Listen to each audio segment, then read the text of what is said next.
우리 2023년 4월에 암송한 말씀 있지요. 고린도전서 1장 18절 말씀 다 같이 암송합니다. 시작. 십자가의 도가 멸망하는 자들에게는 미련한 것이요 구원을 받는 우리에게는 하나님의 능력이라. 아멘. 고린도전서 1장 18절 말씀. 자, 이 십자가의 도가 우리 10년 가운데 깊이 새겨지고 오르날 수 있기를 주님의 이름으로 축복합니다.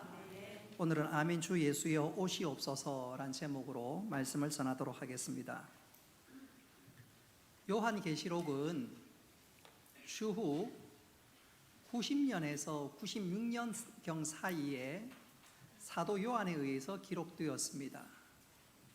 당시 로마 황제는 도미티안이었는데 그 황제는 네로보다 훨씬 더 극심하게 기독교인들을 핍박했고 또 그것으로 인해서 많은 그리스도인들이 죽음을 당하거나 삶의 어려운 공경으로 몰리기 시작했습니다.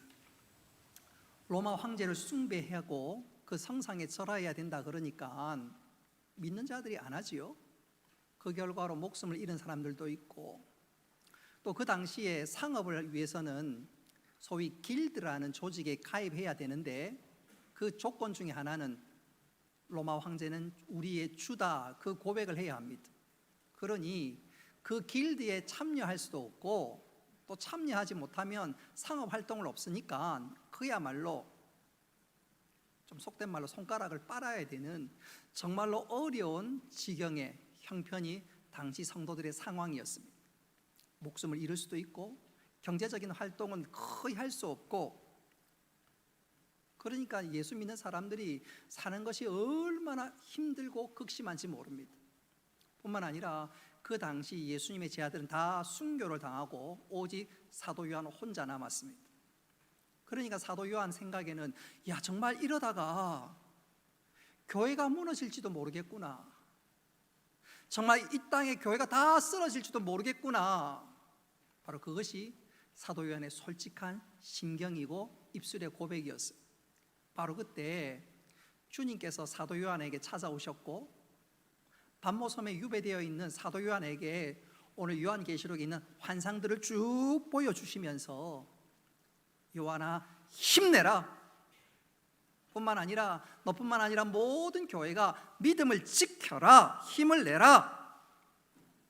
세상의 위대한 것들, 대단한 것들, 그 화려한 것들 엄청나 보이지만 세상의 영적 바벨론들은 다 멸망당할 것이고 로마 황제가 역사의 주관자가 아니라 내가 역사의 주관자다.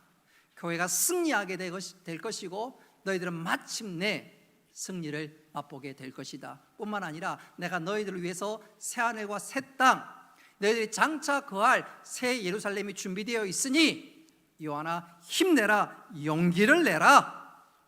그게 바로 요한계시록 흐르는 가장 중요한 내용이고 사상입니다. 근데 이 요한계시록을 해석하기 좀 어려운 것은 첫째는 묵시문학의 특징을 이해를 해야 되는데 그걸 이해하지 못하면 성경 해석이 너무너무 어렵습니다.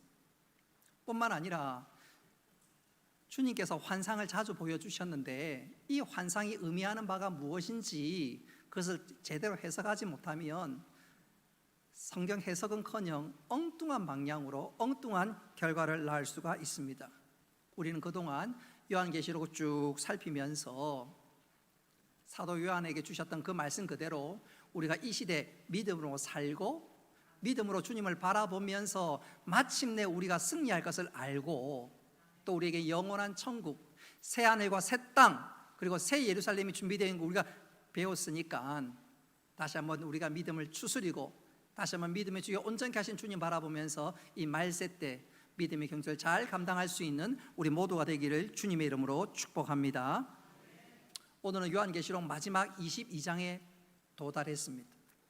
요한계시록 22장은 어떤 면에서 보너스 장이라고 할 수 있는데 21장까지 모든 내용이 나오고 22장에서는 마지막에 주님께서 내가 속히 오리라 그 부분을 강조하고 있습니다.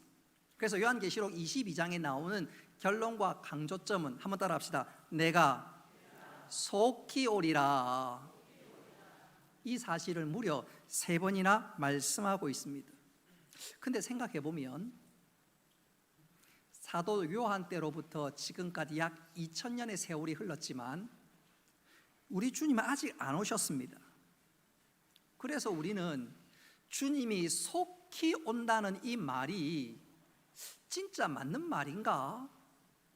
주님이 그냥 한번 해보신 말씀이 아닌가? 물음표가 생길 수도 있습니다.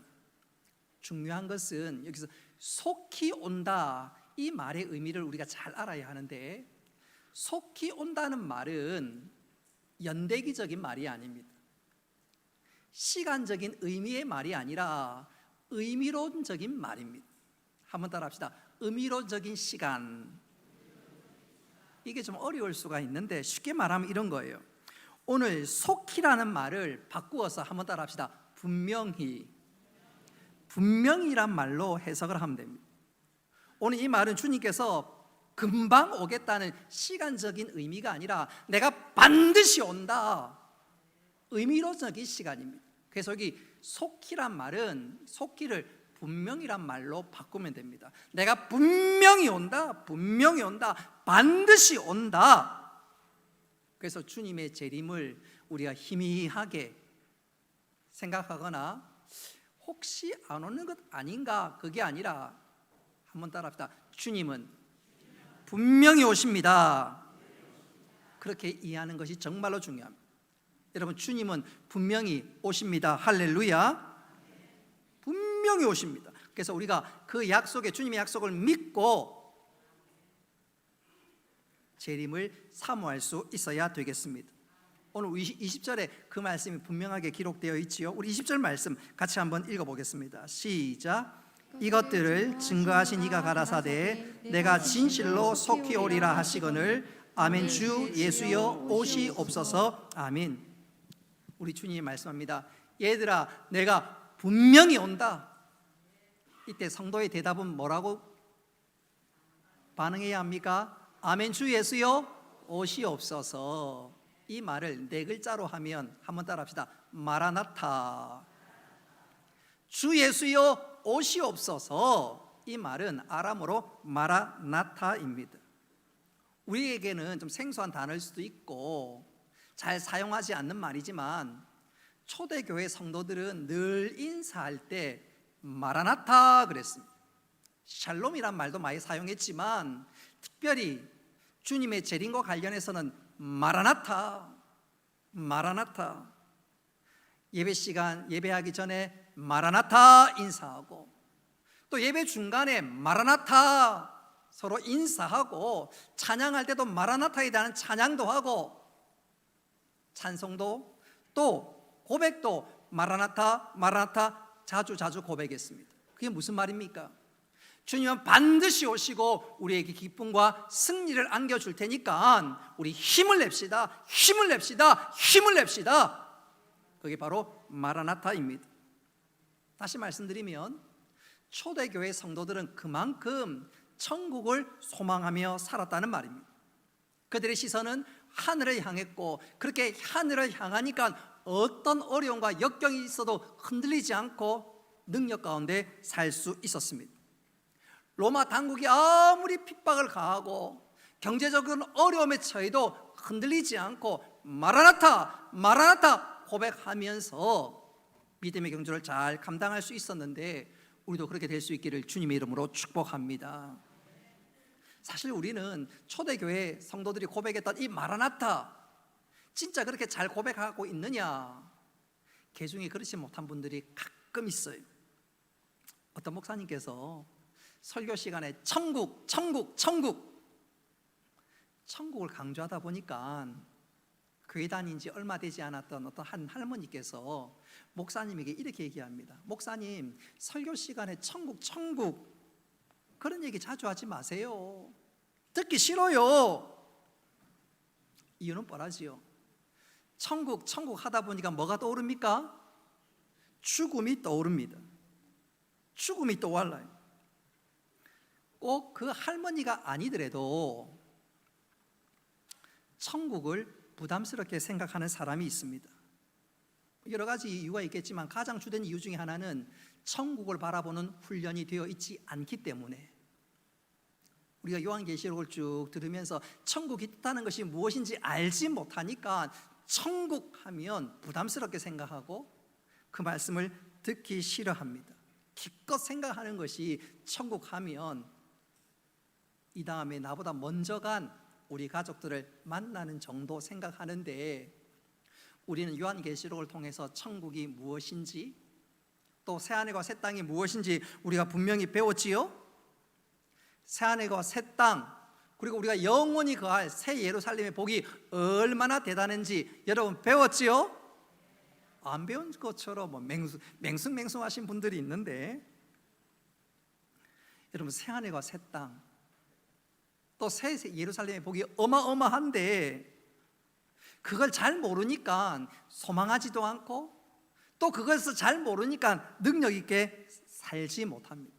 초대교회 성도들은 천국과 새하늘과 새 땅, 새 예루살렘이 무엇인지 제대로 아니까 한번 따라합시다. 마라나타, 마라나타. 예배 중에도 마라나타, 찬양할 때도 마라나타, 헤어질 때도 마라나타. 마지막에는 우리가 이기고 주님이 우리에게 좋은 것 예비했으니까 힘을 냅시다, 용기를 냅시다, 천국의 복을 소망하며 살아갑시다. 바로 그거였지요. 여러분, 우리 모두가 이 요한계시록을 통해서 이 마라나타의 분명한 입술의 고백이 있기를 주님의 이름으로 축복합니다. 자, 그렇다면 마라나타,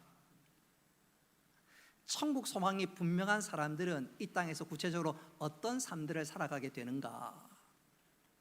요한계시록을 배우면서 우리는 이 땅에서 어떻게 살아가야 될 것인가? 오늘 시간 세 가지로 말씀드리면서 천국이 무엇인지, 새 예루살렘과 새 땅이 무엇인지, 마라나타의 고백이 어떤 의미가 있는지 아는 자들, 우리가 어떻게 살아가야 되는지 한번 돌아볼 수 있기를 바랍니다. 첫째로, 천국을 바라보고 사는 사람들은 한번 따라합시다. 기쁨이 충만한 삶을 삽니다. 자, 먼저 12절 말씀 우리 같이 한번 읽어보도록 하겠습니다. 시작. 보라, 내가 속히 오리니 내가 줄 상이 내게 있어 각 사람에게 그의 일한 대로 갚아주리라. 아멘. 자, 오늘 12절 말씀 그대로 주님이 주실 상급을 바라보는 사람들은 기쁨이 넘치는 삶을 살 수가 있습니다. 직장생활도 마찬가지지요. 월급날이 다가오면 입가에 미소가 그려지고 그날이 다가올수록 기쁨이 넘치지요. 오늘 이 말씀도 마찬가지입니다. 천국을 바라보는 사람, 천국을 소망하는 사람, 그것을 향해서 점점 나아가는 사람들은 한번 따라합시다. 기쁨이 충만한 삶을 살 수 있습니다. 충만한 삶을 살 수 있어요. 세상 사람들과 똑같이 살지만 그 속을 들여다보면 사는 것이 완전히 다릅니다. 저는 이것을 이렇게 표현해 보고 싶습니다. 마태복음 25장에 보면 예수님께서 소위 열처녀 비유의 말씀을 하셨습니다. 여러분, 이 열처녀 가운데 누가 신랑을 기다리면서 잤지요? 열처녀 비유 가운데 누가 신랑을 기다리면서 잤지요? 슬기로운 다섯 처녀? 미련한 다섯 처녀? 아닙니다. 모두 다 잤습니다. 모두가 다 잤어요. 슬기로운 처녀도 잤고 미련한 처녀도 잤습니다. 다 잤습니다. 우리 마태복음 25장 5절 다 같이 한번 읽어보겠습니다. 시작. 신랑이 더디 오므로 다 졸며 잘세. 누가 잤지요? 다 잤습니다. 다 잤어요. 근데 다 잤는데 잠의 성격이 판이하게 다릅니다. 슬기로운 처녀 5과 미련한 처녀 5이 다 잤지만 잠의 성격은요 완전히 딴판이었습니다. 먼저 슬기로운 처녀 5명은 기쁨의 잠을 잤습니다. 즐거운 마음으로 잤습니다. 유대 사회는 결혼식이 한밤중에 신랑이 신부집에 와서 신랑이 왔습니다. 그러면 그때서부터 결혼잔치가 시작되는데,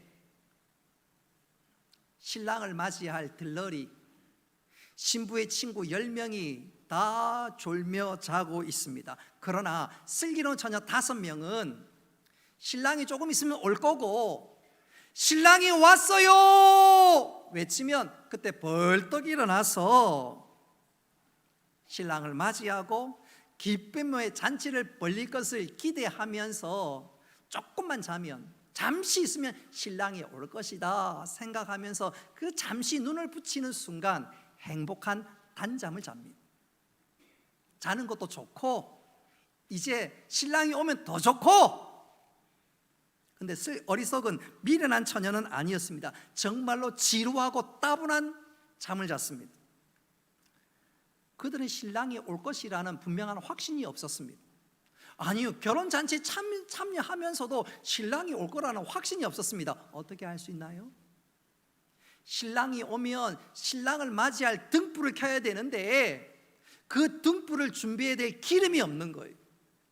기름을 준비하지 않았다는 말은 신랑이 올 것이라는 확신이 전혀 없었습니다. 그러니까 등불을 준비하지 않았고, 신랑이 언제 올지 모르니까 자는데 얼마나 지루하고 따분한지 모릅니다. 무작정 기다리니까, 그냥 기다리니까 지루하기 짝이 없는 거예요. 보십시오. 슬기로운 처녀 5명이랑 미련한 처녀 5명 똑같이 자지만 잠의 성격이 완전 딴판입니다. 여러분, 믿는 사람과 믿지 않는 사람이 이 땅의 삶이 그렇습니다. 믿는 사람은 믿지 않는 사람과 사는 게 별반 차이가 없는데 그 중심을 들여다보면 엄청난 차이가 나는데, 그 중심에 무엇이 있나요? 우리 주 예수 그리스도가 우리 안에 있고 우리의 시선이 천국에 있기 때문인 줄 믿으시기를 바랍니다. 여러분, 믿는 자와 믿지 않는 자의 직장생활도 마찬가지입니다. 직장생활도 마찬가지. 여러분, 천국을 믿는 사람, 천국을 소망하는 사람, 예수님을 위해서 사는 사람은 직장생활을 해도 불신자와 엄청나게 다릅니다. 먼저 골로새서 말씀에 나오는 것처럼 너희들은 무슨 일을 해도 주께 하듯 하라. 그런 식으로 직장생활을 하면 직장의 삶이 곧 예배입니다. 뿐만 아니라 자동차 보면 신우회도 있죠. 신우회에 가입해서 어떻게 하든지 직장에서 빛과 소금의 사명을 감당하려고 하고, 또 한 걸음 더 나아가 그들에게 복음을 증거하려고 하면 일을 해도 모범적으로 일하고 믿음의 선한 영향력을 발휘하려고 하고, 하나님께 그런 나에게 은혜를 주시고 나에게 능력을 부어주셔서 믿음의 선한 영향력을 발휘하면 보람있게 살게 되고, 무엇보다 그 일이 예배니까 일하면서 얼마나 보람이 있겠습니까? 뿐만 아니라 먼저 그 나라와 그 의를 구하는 나에게 하나님께 분명히 좋은 것으로 갚아주신다 생각하면 일을 해도 불신자들과 다를 수밖에 없고 기쁨으로 일하게 되는데, 우리 모두 그렇게 될 수 있기를 주님의 이름으로 축복합니다. 근데 천국을 믿지 않는 이 세상 사람들은 그렇지 않지요. 그들의 머릿속에는 내가 장차 하나님 앞에 서게 될 것이다, 그런 사상이나 목표가 전혀 없습니다. 그냥 하루 종일 흐리멍덩하게 일을 하게 됩니다. 직장생활을 하게 됩니다. 그러니 미련한 처녀처럼 얼마나 일이 지루한지 몰라요. 일하고 와서 집에 돌아오면 피곤에 쩔어서 자고, 또 아침에 또 일어나야 되고, 그것이 연속이 되다 보니까 정말로 지루합니다. 출근하는 것이 마치 도살상에 소가 끌려가는 것처럼 아침에 일어나는 것이 너무너무 힘듭니다. 속으로 진짜 내가 돈 버는 기계가 아니냐 착각할 정도입니다. 그러면서 맨날 그렇게 지루하고 다람쥐 쳇바퀴 도는 생활을 하다 보니까 뭔가 새로운 게 없나? 뭔가 새로운 게 없을까? 그러다가 일탈하게 되고 바람을 피고 엉뚱한 일을 벌이는 경우가 종종 있습니다. 지루하니까, 뭔가 새로운 돌파구를 찾다 보니까 하나님 앞에 서야 된다는 분명한 의식이 없으니까 그런 길로 빠져가는 것이지요. 직장인들만 그런가요? 주부들도 마찬가지입니다. 믿는 주부와 믿지 않는 주부가 엄청난 차이가 납니다. 예컨대 천국을 소망하고 하나님을 바라보면서 주부로서 살면요, 불신자들과 달라도 엄청 다릅니다. 예컨대 다림질을 한번 생각해 봅시다. 주일날 입고 갈 옷을 금요일쯤 다림질을 하면요, 여러분 그것은 예배를 위한 준비이기 때문에 여러분 그것이 곧 하나님 보시기에 기쁘게 받으시는 것인 줄 믿으시기를 바랍니다. 찬양대가 찬양대 서기 전까지 한 1시간 정도 연습하지요. 연습하지 않습니까? 때때로 음정이 안 맞으면 지휘자가 좀 그쪽에 좀 잘 못하는데 좀 똑똑히 하세요. 나무라기도 했으면 좋겠는데 요즘 그런 것 같지는 않은 것 같아, 그죠? 저희 때는 많이 혼났습니다. 음정 박자 안 맞으면. 심지어는 앞에 놀러 와서요, 혼자서 한번 해보게 하고 등골이 오싹오싹 했습니다. 연습 안 할 수밖에 연습할 수밖에 없고요, 평소에 열심히 노력하지 않을 수가 없지요. 여러분 찬양대가 찬양하기 전까지 적어도 1시간 준비하지요. 거의 예배를 준비하는 시간이 그 시간 거룩한 시간입니다. 주부가 다림질하는 것도 마찬가지예요. 예배를 준비하니까 성가대가 준비하는 것 똑같은 겁니다. 그러니까 다림질을 해도 그게 예배고 보람이 있고 기쁨으로 일하게 되는 거지요. 설거지, 청소 마찬가지입니다. 주부가 무슨 일을 해도 주께 초점을 맞추어 일하면 여러분 그 모든 시간이 의미 있는 시간이고 하나님께 기쁘게 받는 시간인 줄 믿으시기를 바랍니다. 특별히 가정은 하나님께 둘을 짝지어 주시고 둘을 통해서 믿음의 자녀를 주시고 하나님의 관심과 하나님의 모든 시선이 다 머무는 그곳인데 그 가정을 기쁘게 일하면 하나님께서 얼마나 기쁘게 받으신지 모릅니다. 그래서 천국을 믿는 주부들, 믿음이 있는 주부들은 생활이 달라도 다를 수밖에 없고 기쁨으로 일할 수 있게 되는데 우리 모든 여성도들 그런 줄로 믿습니다. 천국을 모르는 주부는 달라요. 그들은 도무지 하나님 앞에 선다는 의식이 없어요. 왜 사는지, 내가 어디로 가는지 아무런 목표가 없습니다. 그렇게 가정생활을 하니까 남편이 직장생활한 것처럼 똑같이 지루합니다. 따분합니다. 먹고 나면 치우고 먹고 나면 또 치우고 끝이 없습니다. 먹을 때는 좋지만 치울 때 얼마나 귀찮은지 몰라요. 얼마나 귀찮은지 몰라요. 돈이라도 많으면 파출부라도 부르는데 돈 없으니까 죽으나 사나 누가 해야 되지요? 누가 해야 되지요? 내가 해야 합니다. 하루 이틀도 아니고 끝이 없습니다. 속으로 먹는 놈 따로 있고 치우는 따로 있나? 그렇습니다. 어떨 때는 일하다가 진짜 그릇 한번 던지고 싶지요. 던지고 싶지요. 우리 여성도들 가운데 멤버들 고개를 끄덕거리고 있습니다. 남편분하고 같이 앉아서 크게 끄덕거려도 상관없습니다. 천국을 믿는 주부와 천국을 모르는 주부는 이렇게 달라도 엄청나게 다릅니다. 엄청나게 다릅니다. 여러분 천국을 믿는 주부, 하늘의 소망을 갖는 주부는요 불신자들과 달라서 기쁨으로 일할 수 있을진데 우리 모두 그렇게 될 수 있기를 주님의 이름으로 축복합니다.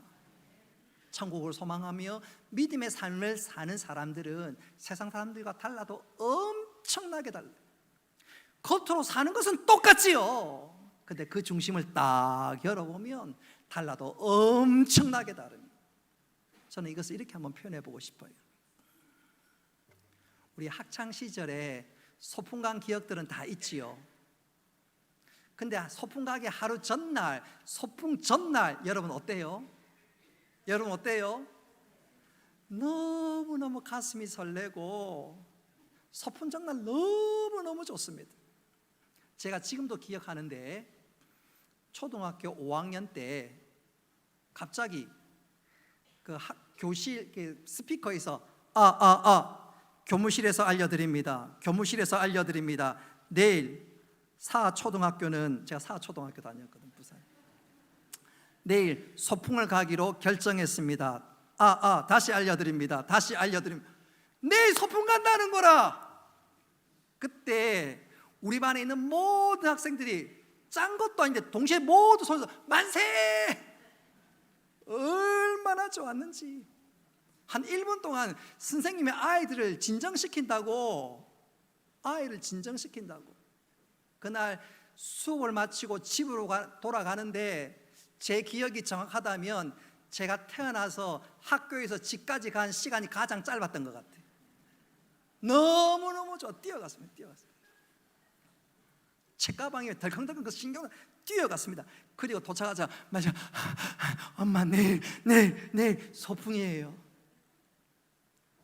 죄 없는 엄마는 그 길로 시장 가서 김밥 재료 사고 뭐 사고, 이 엄마 저 엄마 막 갑자기 막 시장에 뭐 이렇게 돗대기 시장이 되고 뭐 난리가 났죠. 어쨌든 소풍 전날 얼마나 좋은지. 여러분, 소풍 당일도 좋지만 소풍 전날은 어떻게 좋아요? 너무너무 좋지요. 여행 가는 분들도 마찬가지입니다. 여행 당일도 좋지만 여행 가기 하루 전날 설레고 얼마나 좋던가요. 우리 남자 성도들 내일 군대 제대한다 그러면 제대하기 하루 전날 어때요? 잠이 안 오고 막 좋아가지고 속된 말로 미칠 지경 아닙니까? 영적으로 보면 우리가 소풍 전날을 사는 사람입니다. 할렐루야. 우리가 천국에 가면 물론 좋습니다. 물론 좋아요. 그런데 이 땅의 삶도 좋습니다. 할렐루야. 왜 그렇습니까? 이 땅의 삶은 소풍 전날입니다. 불신자들은 이 놀라운 영적 소풍 전날의 비밀을 죽었다 깨어나도 모릅니다. 영적 소풍 전날의 이 기쁨은 천국을 소망하는 자들만 누리는 기쁨인 줄 믿으시기를 바랍니다. 천국을 소망하는 사람들은 기쁨이 넘치는 삶들을 살아갈 수 있을진데, 우리의 시선을 하늘을 향하고 천국을 소망하면서 하루하루의 모든 삶이 영적 소풍 전날의 삶이 될 수 있기를 주님의 이름으로 축복합니다. 두 번째로, 천국을 바라보며 사는 사람들은 한번 따라합시다. 능력이 충만한 삶을 삽니다. 능력이 충만한 삶을 삽니다. 우리 17절 말씀 같이 한번 읽어보도록 하겠습니다. 시작. 성령과 신부가 말씀하시기를 오라 하시는도다. 듣는 자도 오라 할 것이요 목마른 자도 올 것이요 또 원하는 자는 값없이 생명수를 받으라 하시더라. 아멘. 17절에 등장하는 신부는 교회를 가리키는 말입니다. 목마른 자들아 오라, 이 말은 교회가 세상을 향해서 전도한다는 말입니다. 근데 여러분, 여기서 중요합니다. 당시 기독교인들은 로마 당국에서 엄청난 박해를 받았습니다. 그 일로 인해서 순교하는 사람도 있었습니다. 당시에 상업 활동을 하려면 협동조합인 길드에 가입을 해야 되는데, 길드에 가입하는 조건이 로마 황제는 우리의 줍니다 고백을 해야 됩니다. 그러니 기독교인들은 그 고백도 하지 않고, 그러니 길드에 참여하지도 못하고, 그러니 대부분 가난하게 살았습니다. 그랬던 그들이 경제적으로 너무너무 힘들고, 심지어 로마 당국에 순교도 당할 수 있는 그런 상황 속에서도, 엄청난 박해와 핍박 속에서도 그들은 위축되거나 두려워하지 않고 오히려 세상을 향해서 뭐라고요? 목마른 자들이여 오라, 담대하게 전도했습니다. 코로나19 때 다 교회가 문을 걸어 담그고 방역하고 그럴 때 교회 갑시다 그러면 불신자들이 뭐라 하겠어요? 저 사람 좀 이상한 사람 아닌가? 그렇게 생각하지 않겠습니까? 당시는 이것보다 더 힘들고 어려운 조건이었음에도 불구하고 그들은 세상을 향해서 예수 믿으세요, 교회 오세요,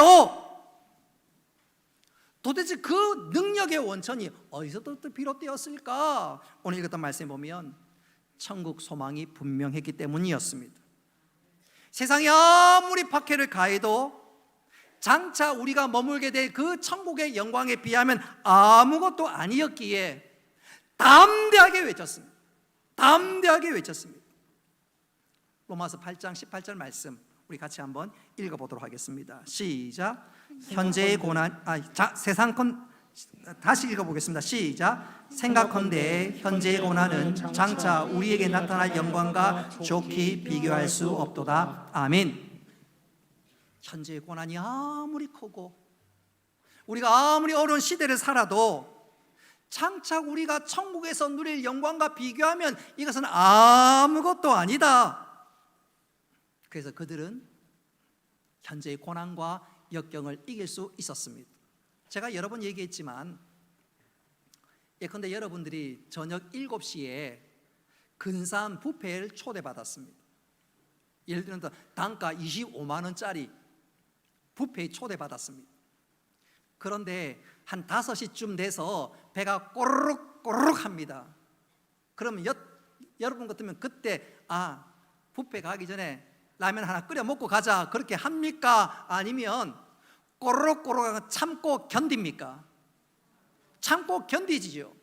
아니 그때 배가 고프면 고플수록 더 신납니다. 더 신납니다. 그러면서 속으로 생각하죠. 오늘 뷔페 가면 음식들 다 죽었어. 내 입에 다 쓸어 넣을 거야. 6시 때 진짜 극심한 배고픔이 오면 더 기분이 좋습니다. 이야 오늘 진짜 본전에 뽑겠구나. 7시 뷔페가 너무너무 확실하니까 여러분 천국 소망이 분명한 사람들은 이 땅의 조그만 시련들 그것 때문에 타협하거나 낙심하지 않고 오히려 더 즐거워하게 될 줄로 믿는데 그 믿음의 주인공 우리 모두 되기를 주님의 이름으로 축복합니다. 우리의 신앙의 선배들은 진짜 그랬어요. 일제 강점기 시절에 일제 순사들은 믿는 사람들에게 특별히 요한계시록을 읽지 못하게 만들었습니다. 여러분 요한계시록을 읽을수록 천국 소망이 분명하고 장차 우리가 누릴 천국의 영광은 이 세상과 좋게 비교할 수 없는 것을 깨닫고 알게 되니까 요한계시록을 읽을수록 천국 소망이 더 분명해졌습니다. 당시 일제 입장에서는 제국주의 입장에서는 모든 대한민국 사람들이 일본 천황에게 절하고 숭배하고 신사참배를 해야 되는데 믿는 자들이 신사참배도 하지 않고 오히려 독립을 더 갈망하면서 믿음대로 사니까 안 되겠다 싶어서 요한계시록을 금서로 지정하고 읽지 못하게 만들었습니다. 천국 소망이 분명하니까 도무지 감당할 수 없는 사람이라고 그들이 판단했던 것이지요. 여러분 그렇습니다. 천국 소망이 분명하면 여러분 세상의 어떤 것도 우리를 감당하지 못하게 될 줄 믿으시기를 바랍니다. 어떤 시련과 핍박도 이기게 될 줄 확신할 수 있기를 바랍니다. 저는 이것을 이렇게 한번 강조해 보고 싶어요. 미국에 어느 교회 젊은 여집사님이 말기 암에 걸렸습니다. 힘든 투병 생활을 하고 있습니다. 그러던 어느 날 담임 목사님께 급하게 목사님 신방 좀 와주세요. 소위 신방 요청하는 전화를 드렸습니다. 목사님이 무엇인가 직감하고 급하게 달려갔습니다. 그 집에 도착했더니 그 여집사님이 목사님에게 이렇게 묻습니다. 목사님, 언젠가 목사님께서 설교하시면서 하나님께는 천년이 하루 같다고 말씀하셨는데 그게 진짜 사실입니까? 목사님께 그럼요, 당연하지요. 베드로후서 3장 8절 말씀에 보면 하나님께서는 천년이 하루 같고 하루가 천년 같다고 분명히 말씀하셨습니다. 그랬더니 이 여집사님이 목사님에게 이렇게 말을 이어갔습니다. 목사님, 그래서 제가 계산해 봤는데 천년이 하루 같으면 40년은 1시간입니다. 목사님, 제가 남편과 아이 곁을 곧 떠나게 될 것인데 남편은 앞으로 40년은 더 삽니다. 반면 천국에 있는 저에게는 그 40년이 1시간입니다. 그래서 남편이 이 다음에 천국에 오면 여보, 1시간 동안 어디에 있었어? 그동안 당신이 정말로 보고 싶었어. 아이들은 70년이나 80년을 더 살겠지요? 그런데 저에게는 2시간이에요. 아이들이 천국에 오면 얘들아, 학교는 어땠니? 2시간밖에 안 지났는데 그동안 너무너무 보고 싶었어. 목사님, 저는 그렇게 남편과 아이를 맞을 거예요. 그 말을 하셨던 그 여집사님은 며칠 뒤 하나님 품에 안겼습니다. 그러면서 마지막으로 이런 말을 남겼습니다. 여보, 사랑해요. 아이를 부탁해요. 1시간 뒤에 봐요. 왜 그런 말을 했고 그런 말을 남길 수 있었을까요? 그 여집사님은 이 모든 것을 영혼의 관점으로 보았기 때문인 줄 믿으시기를 바랍니다. 사랑하는 성도 여러분, 우리가 이 땅을 살아가다가 시련을 맞을 수가 있습니다. 이 세상에 그 어느 누구도 시련과 어려움 속에서 예외가 된 사람은 아무도 없습니다. 그러나 영원의 관점에서 보면 그것은 잠시 지나가는 것입니다. 진짜 영혼의 관점에서 보면 40년 1시간이 채 안 됩니다. 아니, 우리가 100년을 산다 해도 영혼의 관점에서 보면 진짜 점과 같습니다. 이와 관련해서 대문호 도스토옙스키가 이런 말을 한 적이 있습니다. 아무리 비참한 삶을 살아도 영혼의 관점에서 보면 그것은 허름한 여인 속에서의 하룻밤에 불과하다. 우리의 시련이 영혼의 관점에서 보면 진짜 점과 같다는 것입니다. 우리 모두 시련을 당하거나 어려움을 당할 때 하나님을 원망하며 왜 나에게 낙심하고 절규할 것이 아니라 영혼의 관점에서 보면서 넉넉히 이겨나갈 수 있기를 바랍니다. 기독교 변증가 영국인 C.S. 루이스는 이런 말을 했지요. 천국을 지향하면 세상을 덤으로 얻을 수 있다. 그러나 세상을 지향하면 둘 다 잃을 것이다. 그렇습니다. 천국 소망을 바라고 그 소망을 굳게 붙들면 이 땅의 시련과 고난 넉넉하게 이기고 덤으로 세상을 얻게 될 것입니다. 할렐루야. 그러나 천국 소망 없이 세상을 소망하면 모든 것을 다 잃게 될 것입니다. 천국도 세상도 다 잃게 될 것입니다. 우리 모두 천국 소망이 분명하여서 흔들리지 않고 세상을 이기는 삶들, 능력의 삶들을 살아가는 우리 모두가 되기를 주님의 이름으로 축복합니다. 마지막 3번째로 천국을 바라고 소망하는 사람은 이 땅에서 어떤 삶들을 살아가는가? 한번 따라합시다. 사랑이 충만한 삶을 삽니다. 여러분, 한번 좀 요한계시록 설교를 한번 돌이켜 볼 수 있기를 바랍니다. 요한계시록 말미에 이르러서 제가 새하늘과 새 땅에 대해서 말씀을 전했습니다. 그리고 우리가 장차 거할 새 예루살렘의 성에 대해서도 말씀드렸습니다. 그리고 우리는 장차 영원히 그곳에서 왕노릇 할 것을 또한 말씀드렸습니다. 여러분, 그 설교의 내용을 쭉 들으면서 여러분 느끼시는 것 혹은 깨닫게 되는 것이 어떤 것이 있나요? 뭐 여러 가지 있을 수 있겠지만 가장 중요한 핵심을 하나 꼽으라면 한번 따라합시다. 인간의 무한한 가치. 인간의 무한한 가치입니다. 자, 보십시오. 주님이 재림하시면 이 땅의 모든 것은 다 불타고 사라질 것입니다. 다 사라질 것입니다. 우리 눈에 보이는 거대한 세상 문명, 과학 기술, 그리고 세상 나라는 다 사라질 것입니다. 그 모든 것이 엄청나게 위대해 보이고 대단해 보이지만 주님이 이 땅에 다시 오시면 그 모든 것은 다 살아가실 것입니다. 이 땅의 영적 바벨론은 다 무너지게 될 것입니다. 마치 바람에 휘날리는 재처럼 다 사라질 것입니다. 그때 오직 남는 이는 바로 우리가 남게 될 것입니다. 할렐루야. 우리가 영원히 남게 될 것입니다. 불멸의 존재로 남게 될 것입니다. 그래서 C.S. 루이스가 이런 말을 한 적이 있습니다. 잘 한번 들어보십시오. 평범한 사람은 없습니다. 우리가 대화를 나누는 이들은 그저 죽어서 사라질 존재가 아닙니다. 국가, 문화, 예술, 문명과 같은 것들은 언젠가 사라질 것이며 그들의 수명은 우리 개개인에 비하면 모기의 수명과 다를 바 없습니다. 그러나 우리가 농담을 주고받고 같이 일하고 같이 부대끼고 같이 사는 사람들은 불멸의 존재들입니다. 영원한 강체가 될 이들입니다. 아멘. 여러분, 요한계시록을 우리가 읽으면서 마지막 장을 덮으면서 깨닫게 되는 것이 바로 이것입니다. 뭐라고요? 인간의 무한한 영광과 광채, 바로 그것입니다. 한 사람이 이 땅에서 진짜 가난하고 불쌍하게 살아왔을 수 있습니다.